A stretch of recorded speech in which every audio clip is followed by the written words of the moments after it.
दोस्तों नमस्कार, मैं अजय पत्रकार। देखिए, अजीत भारती पर एक राष्ट्रवादी हमेशा जो ट्वीट करता है राष्ट्रवादी विचारधारा का, उस पर किस तरह से कांग्रेस ने गलत ढंग से एफआईआर करा दी और कई गंभीर धाराओं पर मुकदमा लिखा दिया। भाजपा सांसद तेजस्वी सूर्या ने भी मदद का आश्वासन दिया है अजीत भारती के लिए, और उन्होंने कहा है कि उनकी टीम उनके संपर्क में है, हम मदद करेंगे। भाजपा के सांसद और कर्नाटक के नेता, युवा नेता तेजस्वी सूर्या ने भी कहा है। वहीं आपको बतला दें कि सिन्हा जी ने भी अपने ट्वीट में कहा है कि बहुत शर्मनाक है ये जो अजीत भारती के साथ किया जा रहा। मैं आपको बता दूं, अजीत भारती के खिलाफ एफआईआर लार्ज जो कराई गई है वो बेंगलोर बेंगलोर के एक थाने में कराई गई, जिसमें आईपीसी की 153A और 5052A धाराएं लगाई गई हैं। ये गंभीर धाराएं, जबकि ऐसा कोई अपराध अजीत भारती ने नहीं किया है। उस पर ये भी लिख दिया गया है कि उन्होंने कांग्रेस के नेता राहुल गांधी के लिए कहा कि राहुल गांधी ने कहा था कि हम राम मंदिर की जगह बाबरी मस्जिद बनवाएंगे। ये उन्होंने कहा था, इस फैसले को पलट देंगे। मैं आपको क्लियर कर दूं, इस चीज़ की पुष्टि जो है स्वयं कांग्रेस के एक वरिष्ठ लीडर ने की थी, आचार्य प्रमोद किशन ने।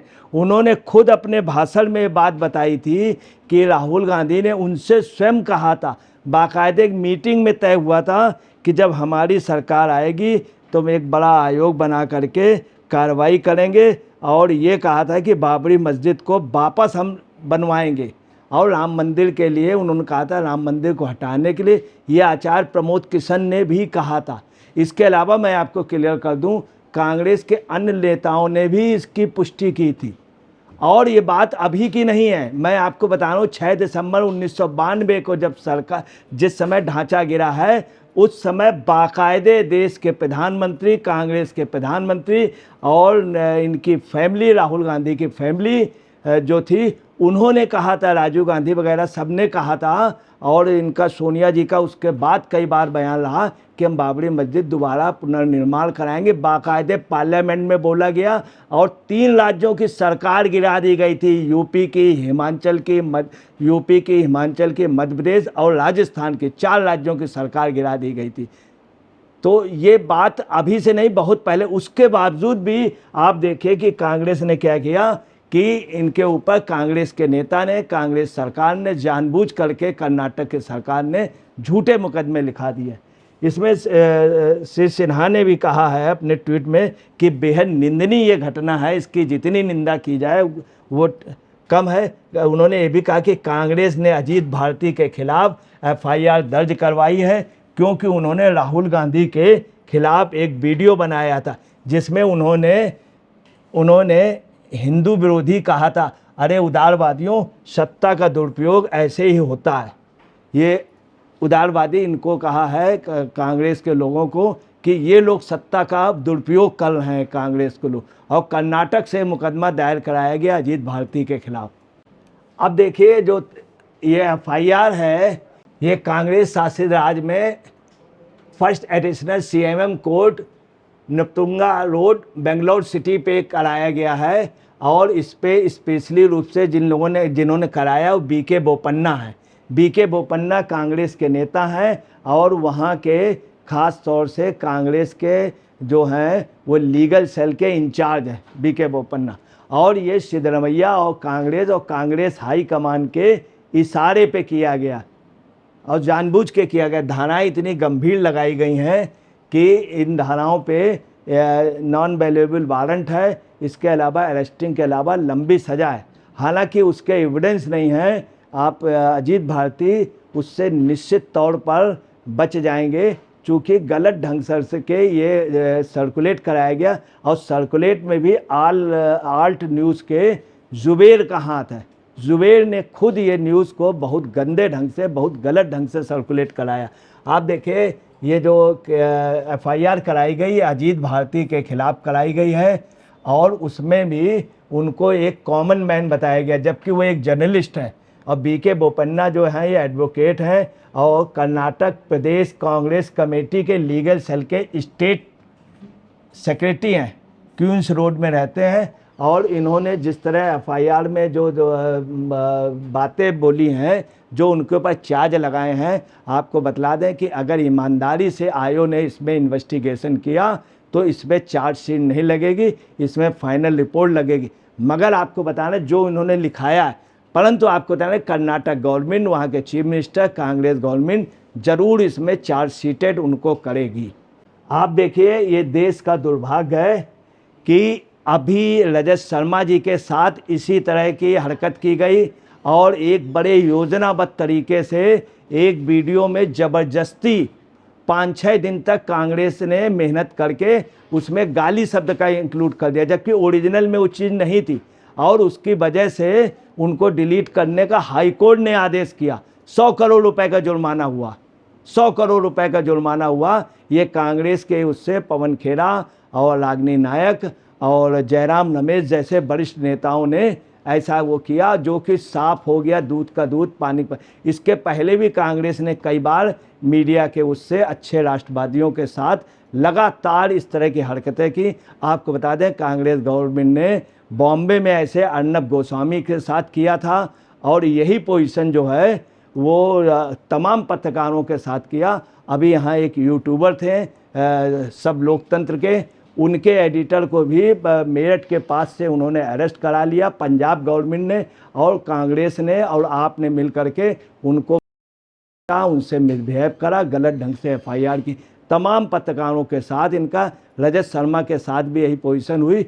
अब ये इन्होंने क्या किया है कि अजीत पर किया है, एफआईआर करवा दी। मगर आपको बता रहे हैं अजीत जो है झुकने वाला नहीं है, ये अजीत भारती है जो झुकेगा नहीं। पहले रजत शर्मा के टारगेट किया, इसके बाद अब अजीत पे टारगेट हो रहा, एफआईआर झूठी करवाई जा रही।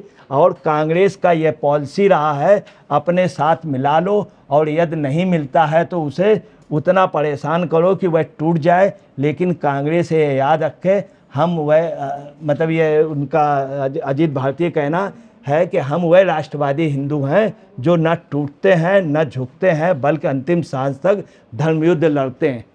अब आप ये समझ लीजिए कि अजीत भारती जैसे व्यक्ति को, जिसके बहुत फॉलोअर्स हैं, पूरे देश में लोग जानते हैं, मगर ये भी अफसोस की बात है कि भारत जैसे देश में भारत के खिलाफ न्यूज़ डालने वालों को अच्छे फॉलोअर्स मिलते हैं। ख़ास तौर से वामपंथी इंडी गठबंधन के लोग उनको हर तरह से तन मन धन से सपोर्ट करते हैं और उनके वो सर्कुलेट कराते हैं। यही नहीं, फॉरेन की आपको बता रहे हैं, अभी इजराइल में ये लोग, इनकी चोरी पकड़ी भी गई अभी इलेक्शन के टाइम पर कि ये योजनाबद्ध तरीके से व्यूज़ वगैरह बढ़ा देते थे जो देश के खिलाफ होती थी और ख़ासतौर से इंडी गठबंधन इन सब के फेवर में देते थे।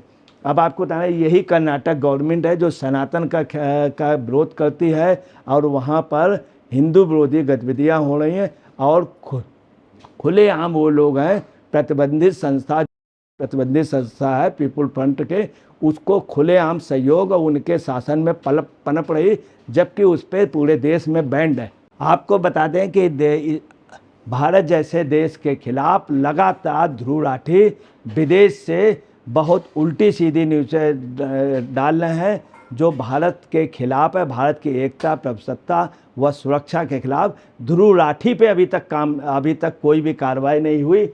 और कहाँ गए ध्रुव राठी जी जो ये बता रहे थे कि लोकतंत्र खतरे में है। उन्होंने मोदी जी के खिलाफ इतनी सारी वीडियोस बनाई, लेकिन उनके खिलाफ एक भी केस नहीं किया गया।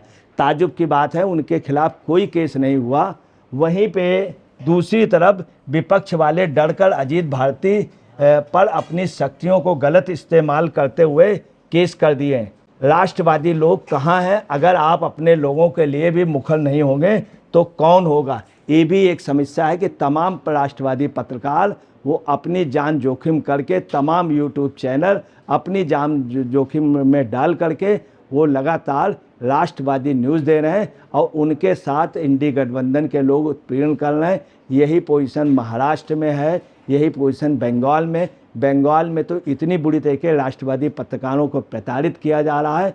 परंतु आपको बताना है कि बड़ा देश के लिए अफसोस की बात है, जैसे ध्रुव राठी पर और भी गवर्नमेंट हैं जो भाजपा समर्थित, वो कई राज्य कार्रवाई कर सकते थे, मगर इस मामले में कांग्रेस कितनी तेज है कि अपने खिलाफ उठने वाली किसी भी आवाज़ को वो तुरंत दबा देते हैं। अब देखिए यहीं पे जो सबसे बड़ी बात आ रही है वो ये आ रही कि जुबेर ने क्या किया है, ये जानबूझ करके ये आल्ट न्यूज़ के मोहम्मद जुबेर ने निशाना बनाया। उनका हमेशा नैरेटिव सेट रहता है, ख़ास तौर से देश की एकता, प्रभुसत्ता व सुरक्षा के खिलाफ, और वो कांग्रेस और कम्युनिस्ट का खुल करके सपोर्ट करते हैं चूँकि उनसे वो मैनेज होते हैं। उन्होंने क्या किया है, वीडियो काफ़ी लंबा है, लगभग 45 मिनट के वीडियो में 40 सेकंड का छोटा सा क्लिप शेयर किया, जिसमें उन्होंने कहा है कि राहुल गांधी ने कब कहा बाबरी को वापस लाएंगे, कब कहा उन्होंने आज से नहीं पहले से कहा है। जब ढांचा गिरा था उस समय भी कहा गया था, इसके बाद कहा गया, प्रमोद किशन ने कहा, इसके अलावा कांग्रेस के अन्य नेताओं ने कहा। मैं आपको क्लियर कर दूं, अभी कुछ दिनों पहले भी कांग्रेस के कुछ नेता आए थे, अभी एक प्रवक्ता भी आया था, उसने भी कहा था कि मैंने इसलिए कांग्रेस से किनारा करना बेहतर किया। ये कांग्रेस से छोड़ने वाले कई नेताओं ने इस बात पर कांग्रेस छोड़ी है और कांग्रेस ने खुलेआम कहा है, ऐसा आप तमाम कांग्रेसी नेता खुद कहते हैं। उसके बावजूद भी ये एक नैरेटिव सेट करके जानबूझ करके कहा गया। मैं आपको क्लियर कर दूं कि 14 जून को इंटरव्यू दिया था, भारती ने इंटरव्यू दिया था 14 जून को, जिसमें उन्होंने नसरुद्दीन शाह की बात कर रहे थे। तो नसरुद्दीन शाह के लिए बात कर रहे थे और उस बात का संदर्भ था, मगर ये सब चीज़ें उन्होंने नहीं जोड़ी जुबैर ने, और जुबैर ने योजनाबद्ध तरीके से इस तरह कर दिया। अफसोस की बात यह है कि शीतलवाड़ को तीस्ता शीतलवाड़ के लिए, पवन खेड़ा के लिए जमानत के लिए सुप्रीम कोर्ट लोग पहुंच जाते हैं, इंडी गठबंधन के या वामपंथी लोग, और आप समझ लीजिए अफजल गुरु के लिए रात को कोर्ट खुलवाई जाती है उसकी फांसी रोकने के लिए। और वहीं अफसोस की बात है कि एक राष्ट्रवादी व्यक्ति के लिए देखना यह है कि कितने लोग जागरूक होते हैं, उसके फेवर में आते हैं, कितने लोग कोर्ट में जाते हैं। जो अभी आपको बता दें 17 पत्रकारों के खिलाफ भी यही किया था, कांग्रेस ने बाइकाट किया था और सब इसी तरह से उन्होंने कोशिश की थी हड़काने की, परंतु खुद ही वो लोग, आप समझ लीजिए कि वो लोगों ने खुद ही जाके उन पत्रकारों के सामने, और सब इनके चीफ मिनिस्टरों की यही पोजीशन थी, सब लोगों। वहीं आपको बता दें अभी कांग्रेस के वेणुगोपाल को एक रेस्तरां में शराब पीते हुए दिखाया गया था। हालांकि इस खबर की हम पुष्टि नहीं करते, हम खंडन भी करते हैं, ऐसा नहीं हो सकता। उसमें शशांक सिंह को पकड़ लिया गया, गिरफ्तारी की गई, यातना दी गई। अब उसमें क्या रियलिटी है, हो सकता है वो फेक न्यूज़ हो, मगर कितना क्विक उनका अरेंजमेंट था कि उन्होंने तुरंत ही यही पोजीशन इन्होंने इनके साथ की। ऐसा जो भी कुछ भी हो रहा, अब देखना यह है कि तेजस्वी सूर्या क्या हेल्प करते हैं और कैसा वो एक माहौल बनता है, ये अब वक्त ही बताएगा। दोस्तों नमस्कार, मैं अजय पत्रकार।